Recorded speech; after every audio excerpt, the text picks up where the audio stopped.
First Lady Michelle Obama and her Let's Move campaign promises to change the landscape of children's nutrition.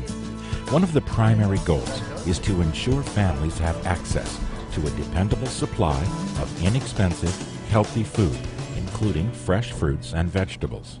We're working not just with the Department of Agriculture, but with food suppliers, food service workers, and school officials, and investing billions of dollars to revamp our school breakfast and lunch programs so that our kids are eating foods with less sugar, fat, and salt, and eating more foods with fresh vegetables and fruits and whole grains. Researchers in Adams County, Pennsylvania, are addressing concerns of fruit and vegetable growers nationwide. These little creatures are an integral and important component in the food chain. Bees and other insects are responsible for pollinating many of the crops planted for human consumption. Insect-pollinated fruits and vegetables provide the bulk of vitamins and minerals we need. Without pollinators, the production of many of these crops would cease or require time-consuming and expensive hand pollination. For many years, fruit and vegetable growers have relied heavily on beekeepers who trucked their colonies around the country and rented them to orchard owners to pollinate their crops. But recently, things have begun to change. Several years ago, people both in the U.S. and in Europe and other places in the world noticed that honeybee colonies were not doing that well. Bees were dying and disappearing, and it was affecting the people who keep bees for businesses, and it started to threaten the pollination of crops, which we all depend on for our fruits and vegetables. This phenomenon was described as colony collapse disorder, or CCD. Because of increased demand and decreased supply, the cost of honeybee hives rose dramatically. In Pennsylvania, growers were used to paying $35 per colony, and that price has now gone up to over $100 per colony. And there are many, many research projects going on around the world trying to discover the cause of CCD and some of the remedies. A vital arm of the Penn State University College of Agricultural Sciences is the Fruit Research and Extension Center in Biglerville, Pennsylvania.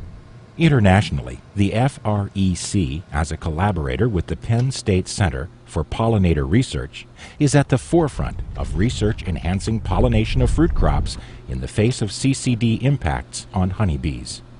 Here, questions of how to adapt to the decreased supply and increased expense of rented pollinators has led to even more questions.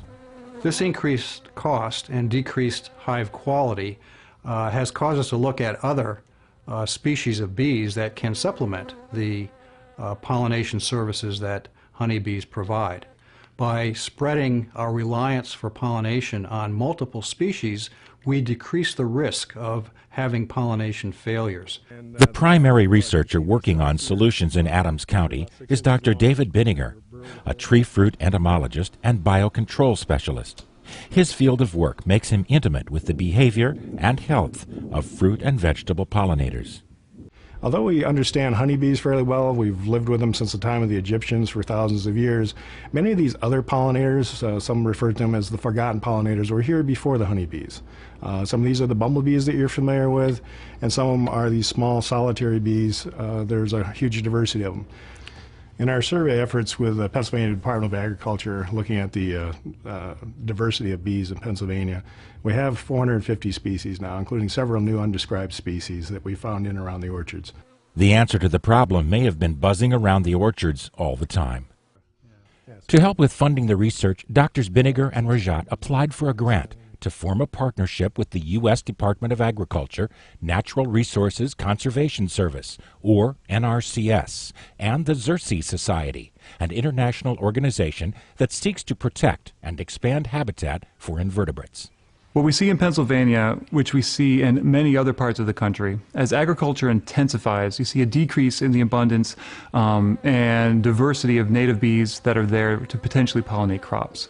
It's becoming increasingly important for us to look at ways to diversify the bees that are available for agricultural production, and that's where this work in Pennsylvania really ties in.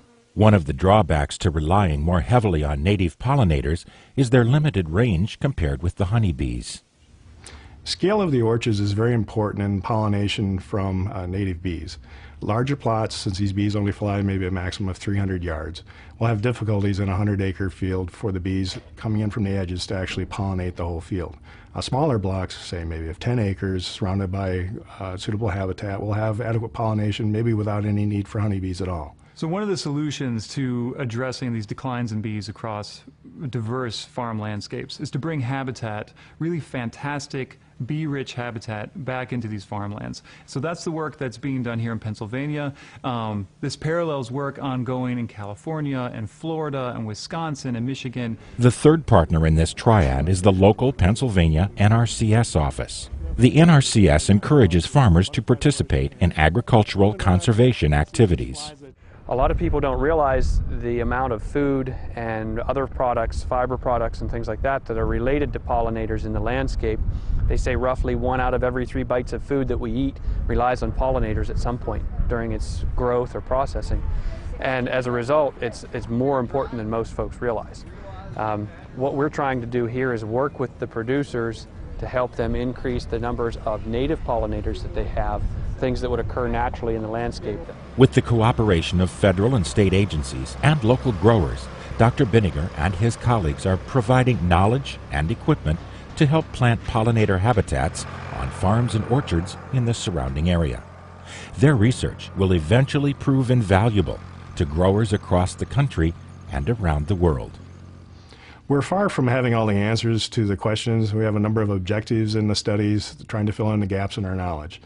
One of them is what is the best mix of wildflowers to encourage certain species of bees. And we're just starting to identify now which bees we think are important. But in the final analysis, it all comes back to the growers and their relationship with the land and native pollinators. Organizing the osmias, or mason bees, to work efficiently as pollinators in orchards and fields is the mission of researchers and growers alike. At the end of the day, as a grower, though, what I'm interested in is having the ability to set a crop of fruit. And however I can go about that is what I'm trying to do. If I can do it in a natural way that deals with insects that are already known to be here and working here naturally, all the better. I've been working with the osmia for about probably 12 to 15 years, and I like them because they fly faster than a honeybee, so they'll pollinate more blossoms in a day than what a honeybee will. My observations about native pollinators are that they're beneficial to the orchards, but they're hard to establish. We've worked out some of the bugs and figured out some of the problems, and I think that we can actually establish some nice pollinator strips now that will be beneficial. So the promise for the future now rests with what Mother Nature provided in the first place. And with a little help from land-grant universities, state and federal agencies, non-profit organizations, and the agricultural industry, things couldn't look brighter for the smallest among us and their invaluable work on our behalf. The next chapter in the research to improve the plight of pollinators is just around the corner.